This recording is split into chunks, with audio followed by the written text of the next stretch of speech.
మూడో రాశి మిథున రాశి. ఈ మిథున రాశికి శుక్రుడు బుధుడు ఇద్దరే బాగున్నారు. ఈ రాశి వాడికి వివాహం కావటానికి గాని, ఇల్లు కట్టుకుంటానికి గాని, ఇల్లు కొనుక్కుంటానికి గాని, ఇంటికి సంబంధించినటువంటి వ్యాపారాలు చేసేవాళ్ళకి కానీ, అంటే ఇల్లు కట్టేవాళ్ళు, ఇల్లు అమ్మేవాళ్ళు, ఇంటికి తగిన సామాను సిమెంటు, ఇసుక, దర్వాజాలు, ఇనుము, శానిటరీ ఇట్లాంటి సామాన్లు అమ్ముకునే వాళ్ళకి, అన్ని రకాల వ్యాపారస్తులకు కూడా బాగుంది. కానీ మిగతా 6 గ్రహాలు పూర్తిగా బాగాలేవు. చెప్పాలంటే ఈ చెప్పింది బాగా సాగాలంటే మిగతా గ్రహాలు పూర్తిగా బాగాలేవు. ఇది గోచారం చెబుతోంది.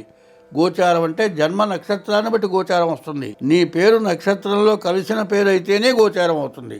గోచార రీత్యా 25 వంతులే జరుగుతుంది. గోచార రీత్యా జరిగేది 25 వంతులే. జన్మ లగ్న రీత్యా 75 వంతులు జరుగుతుంది. గోచారం అంటే నక్షత్రాన్ని బట్టి వస్తుంది. గ్రహచారం అంటే నీవు పుట్టిన సంవత్సరంలో ఆ టైంను బట్టి గ్రహచారం వస్తుంది. గ్రహచార రీత్యా 75 వంతులు, గోచార రీత్యా 25 వంతులు వస్తుంది. కాబట్టి మీరు ప్రతి వాళ్ళు ఏం చేస్తున్నారు?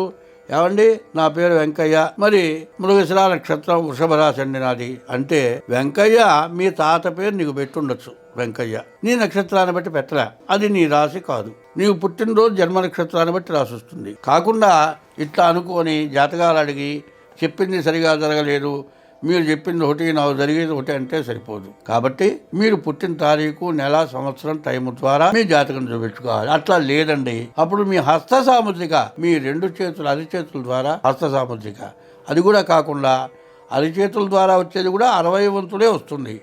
మీ పిల్లలు ఎవరన్నా డేట్ ఆఫ్ బర్త్ కావాలి, మీ పిల్లలు డేట్ ఆఫ్ బర్త్ పెడితే 40 వంతులు వస్తుంది. హస్త సాముద్రిక ద్వారా 20 వంతులు వస్తుంది. ఈ విధంగా మీ జాతకం చూపించుకొని ప్రవర్తించాల్సిన అవసరం చాలా ఉంది.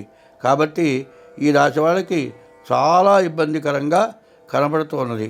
కాబట్టి ఈ రాశి వాళ్ళు ఎంత జాగ్రత్త పడితే అంత మంచిది. కాబట్టి మీరు ముందుగా వెంటనే ఈ జాతకం చూపించుకుంటే మీకు అనవసరమైన నష్టాలు రాకుండా ఉంటాయి. ఈ టైంలో ఎవరితో కలిసి ప్రయాణం చేసినా, ఎవరితో కలిసి వెళ్ళినా నీకే నష్టం.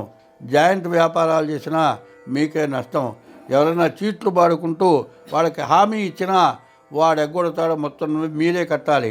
సర్వస్వం కూలిపోయి చాలా ఇబ్బందులు పడటానికి తగినటువంటి పూర్తిగా చెడు టైము అని చెప్పాలి. కుజుడు ద్వితీయంలో ఉండటం చాలా దోషమైనటువంటిది. గురువు ద్వాదశంలో ఉన్నాడు.